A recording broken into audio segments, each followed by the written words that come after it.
Tuhan bersamamu dan bersama rohmu. Inilah Injil suci menurut Matius. Dimuliakanlah Tuhan.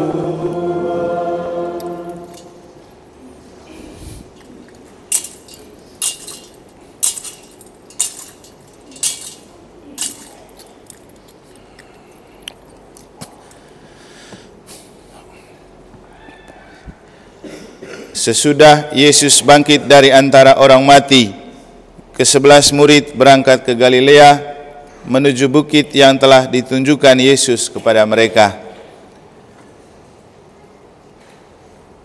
Ketika melihat Dia, mereka menyembahnya, tetapi beberapa orang ragu-ragu. Yesus mendekati mereka dan berkata, "Kepadaku telah diberikan segala kuasa di surga dan di bumi. Karena itu, pergilah, jadikanlah semua bangsa muridku, dan baptislah mereka dalam nama Bapa dan Putra dan Roh Kudus. Dan ajarlah mereka melakukan segala sesuatu yang telah aku perintahkan kepadamu. Ketahuilah, aku menyertai kamu senantiasa sampai akhir zaman."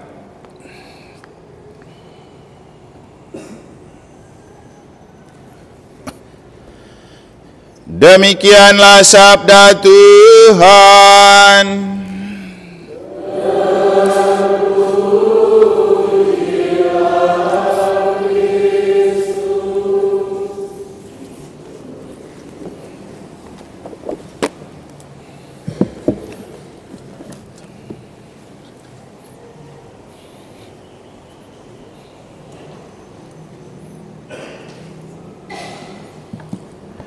Kekuatan dan warisan terbesar bagi keluarga Katolik adalah Allah Tritunggal Maha Kudus. Para suster, Bapak Ibu, saudara-saudari, adik-adik dan anak-anak sekalian yang saya kasihi dalam Tuhan. Ketika kita dimeteraikan dalam nama Bapa dan Putra dan Roh Kudus dalam sakramen baptis, maka pada saat itulah kita dipersatukan dengan Allah Tritunggal. Meterai ini tak dapat dihilangkan dan meterai ini berlaku kekal. Makanya dalam gereja Katolik, setiap kali orang sudah dibaptis, ketika dia meninggalkan gereja Katolik, dia akan kembali dan tidak perlu dibaptis lagi. Yang ada cuman pembaharuan janji baptis. Karena begitu kuatnya melekat Allah Tritunggal di dalam diri kita melalui rahmat sakramen baptis, maka sebenarnya sudah sejak saat itu kita tidak dibiarkan Allah berjalan sendiri. Maka untuk pasutri Katolik dan keluarga Katolik, tugas utama dan pertama untuk anak adalah mewariskan iman kepada Allah Tritunggal. Waktu Anda menikah, Anda berjanji, selain untuk setia, tetapi juga bertanggung jawab untuk setiap anak yang diberikan Allah. 1 minggu sebelum Pentekosten, saya didatangi satu keluarga dengan satu anak di sakristi. Mereka minta berkat untuk keluarganya. Lalu saya bilang, marilah kita berdoa untuk mohon berkat Tuhan. Begitu saya sudah mulai atas nama Bapa dan Putra dan Roh Kudus, anaknya langsung menyambar menyampaikan doa spontan. Usianya kira-kira 2 atau 3 tahun ya. Anaknya Doni bersama istrinya yang baru jadi Katolik saat mereka menikah. Kemudian dia menyampaikan doa spontan, lalu dilanjutkan dengan Bapa Kami dan Salam Maria. Dan hampir dia tidak mau berhenti. Lalu kemudian bapaknya dan kita memberhentikan untuk dia berhenti lalu beri berkat. Nah, di dalam bocah usia 2 atau 3 tahun memiliki semangat untuk berdoa secara spontan tanpa disuruh. Menurut Bapak Ibu, apakah itu mungkin? Kalau bukan karena Allah Tritunggal bekerja di dalam dirinya, tidak mungkin dia melakukan seperti itu. Allah Tritunggal punya kekuatan yang sangat dahsyat, dan itu membuat kita bisa selalu berada dalam selimut dan dekapan kasih Allah. Bapak Ibu, iman itu bicara tentang perasaan. Kemarin waktu berkhotbah di depan Pasutri Weekend MA, karena kalau ikut Weekend MA itu pertama sekali bicara tentang komunikasi perasaan, saya lalu mengingatkan bahwa seluruh kehidupan kita dikontrol oleh perasaan dalam sehari. Kita lapar, itu namanya rasa. Kita haus, itu namanya rasa. Kita pening, itu juga namanya rasa. Kita senang, itu juga namanya rasa. Jadi seluruh kehidupan kita dikontrol oleh rasa. Rasa ini jangan dipendam, harus diungkapkan. Karena kalau dipendam, itu membuat kita gampang stres, tensi naik, lambung sakit. Maka mengungkapkan rasa itu penting. Makanya orang bilang curhat itu penyembuhan yang paling hebat. Karena kita menyimpan banyak rasa dan persoalan di hati. Lalu saya bilang, Injil hari ini berbicara tentang Yesus yang juga mengekspresikan rasanya. Ketika dia melihat para murid membatasi anak-anak untuk datang berjumpa dengan dia, ia marah kepada murid-muridnya. Yesus, Tuhan, dia mengekspresikan rasa marah. Kalau memang marah, ya marah. Tapi juga serentak setelah itu dia mengungkapkan rasa belas kasih kepada anak-anak ketika dia memeluk mereka. Jadi ini tentang rasa.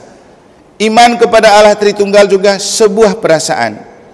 Lalu waktu itu saya bilang, kita sekarang sedang merayakan misa. Anda lihat di mana Tuhan yang kepadanya kita sedang berdoa. Anda bisa menjamah. Sama juga dengan sekarang, saya mengatakan, kita merayakan Hari Raya Tritunggal, kita merayakan misa, kita lihat di mana Tuhannya. Apakah kita bisa sentuh? Tidak. Ini hanya soal rasa. Rasa karena kita percaya ia ada di sini. Ia merayakan Ekaristi bersama kita.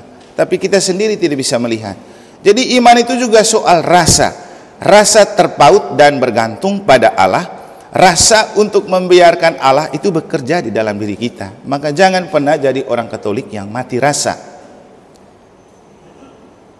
Bapak Ibu saudara-saudari, Roh Kudus dianugerahkan kepada kita untuk mengangkat harkat dan martabat kita sebagai anak-anak Allah. Itulah yang disampaikan oleh penginjil Matius. Roh Kudus diberikan kepada kita supaya kita diangkat menjadi anak-anak Allah. Dan sering saya mengatakan kita bersyukur menjadi orang Katolik. Kenapa? Kita dibaptis dalam nama Bapa, Putra dan Roh Kudus, dan Roh Kudus itu secara simbolik dimeteraikan dengan pengurapan minyak. Juga dikukuhkan ketika kita menerima sakramen Krisma. Ketika Roh Kudus diurapin ke dalam diri kita di dahi. Nah, kalau kita mau mati juga, kita dipersiapkan oleh Tuhan melalui Roh Kudus, melalui pengurapan minyak orang sakit, di dahi, di telapak tangan, di telapak kaki. Tidak ada ritus seperti ini di luar gereja Katolik. Untuk apa? Supaya kita tetap menjadi anak-anak Allah. Jadi Roh Kuduslah yang membuat kita eksis sampai mati menjadi anak-anak Allah.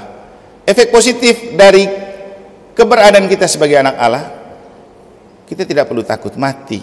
Mau mati kapan dan dimanapun, kenapa takut? Toh hidup atau mati, kita tetap milik Tuhan. Dan inilah yang diakui oleh Santo Paulus ketika dia berbicara. Jika kita hidup bagi Tuhan. Jika kita mati bagi Tuhan. Baik hidup atau mati, kita tetap milik Tuhan. Dan Bapak Ibu, Anda lihat, ketika kita hidup, kita dimeteraikan dalam nama Bapa, Putra dan Roh Kudus. Ketika kita mati, kita dikembalikan dalam nama Bapa, Putra dan Roh Kudus. Allah Tritunggal mempersatukan kita, baik waktu hidup maupun mati. Tetapi kesatuan itu makin mesra dalam gereja Katolik. Silakan Bapak Ibu cek, apakah di gereja lain hari ini ada merayakan Hari Raya Tritunggal? Apakah mereka berdoa dengan menggunakan tanda dalam nama Bapa dan Putra dan Roh Kudus? Hanya gereja Katolik. Kalau sudah begini, apa yang membuat Anda tidak bangga menjadi Katolik? Apa yang membuat Anda malas untuk berdoa? Apa yang membuat Anda malas untuk ke gereja? Apa yang membuat Anda malas untuk ikut misa? Semoga Tuhan memberkati.